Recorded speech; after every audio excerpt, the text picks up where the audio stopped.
The global apocalypse never looked as stunning as it does in The Midnight Sky. For those who've finished the film and may want a deeper dive into what happened, let's break down everything that happened at the end. Beware, spoilers follow. The final moments of The Midnight Sky really bring home the connection between Augustine and Sully with the reveal of just a single word: Iris. Early in the movie, we learn that Iris is the name of the little girl who appears to be accidentally left behind with Augie in the research lab and who becomes his companion as he makes way for the Lake Haven satellite station to make contact with Ether. Though Augustine is initially reluctant to take care of her, especially given his own state of constant inebriation and declining health, he eventually grows very fond of the child and does everything in his power to protect her.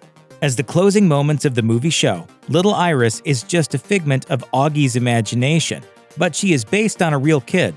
Flashbacks to Augie's younger days revealed that his jilted lover gave birth to a daughter, and he got to see the child from a distance once. His memory of the girl has informed his version of Iris, while that girl grew up to be known as Sully.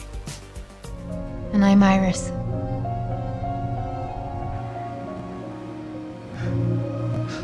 I know. Augie didn't make verbal contact with Iris as a child, which is probably why his apparition does not speak, but he finally gets the chance to communicate with his daughter and steer her from the danger in the end. By the end of The Midnight Sky, it's clear that Augustine is not long for this world. After he successfully connects with the crew of the Ether at the satellite outpost, there is little left for him to look forward to. He will likely not be able to return to the larger research facility since his snowmobile has been lost, and the same ice-crumbling accident that cost him his vehicle also left his pack of chemotherapy treatment supplies at the bottom of the freezing lake. Augie mentions several times that the world is now uninhabitable everywhere. I'm afraid we didn't do a very good job of looking after the place while you were away. And a satellite image of a smoke-clouded Earth confirms the same for those on board the Ether. Augie knows it's a matter of time before his desolate region of the world is also consumed by the radiation. It's clear that he knows there is no hope, but audiences don't see him actually perish as a result of his condition. The final shot of Augie does reveal a sense of resolution for him, however, as he steps into the wintry outdoors to observe the night sky as the Ether passes by for its final voyage. He holds the fictional Iris's hand one last time with a smile, seemingly acknowledging he has completed his mission to keep her safe. Both Sully and Adewale ask Augustine about potential options for re-entry, but he insists that the only habitable places left are underground, and even those are temporary. However, there are two astronauts who are convinced that they must return to Earth: Mitchell and Sanchez. We're going home. For Mitchell, it is both a matter of completing the mission as it was originally prescribed and also taking a chance, no matter how slim it might be, at being reunited with his wife and two sons. Once the communications mechanisms are restored, he belatedly receives a message from his wife letting him know that his sons are sick and they are all being evacuated.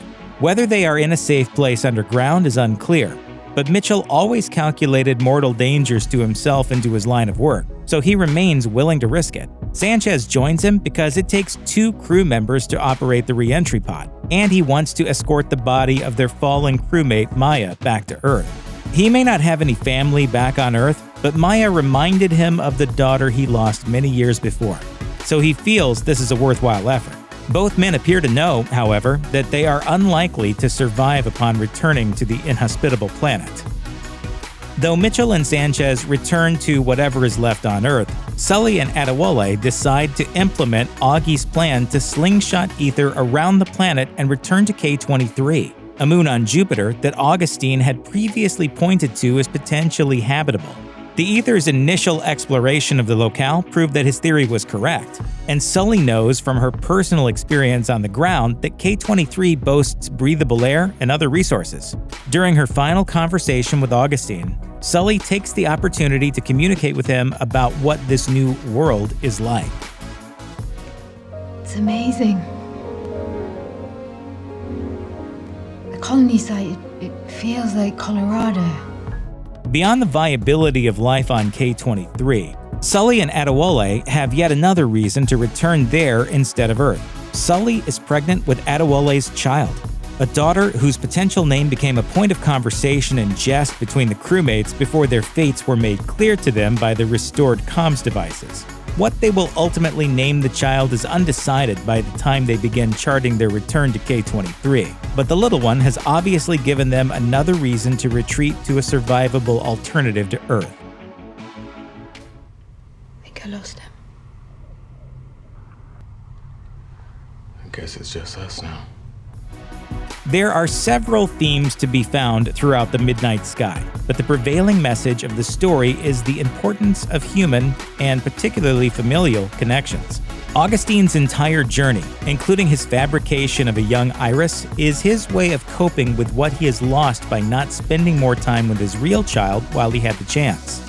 Augie has been purposefully isolated from others and single-mindedly focused on his work, even declining the chance to evacuate with the others from his research facility. His cruelty to and dismissiveness of Sully's mother is what made it so that Sully doesn't know that Augustine is her father, but she still admired his legacy so much that it inspired her to join the space program. With death looming for him and the world at large, Augustine finally reckons with the fact that deep down he did want to be a father to Iris, and both his imagination and actions come together to make her safe one last time. He seems to find ultimate peace when he hears from Sully that she has followed his career and that she is grateful to him for steering herself and Adewale back to K-23. Check out one of our newest videos right here. Plus, even more Looper videos about your favorite movies are coming soon. Subscribe to our YouTube channel and hit the bell so you don't miss a single one.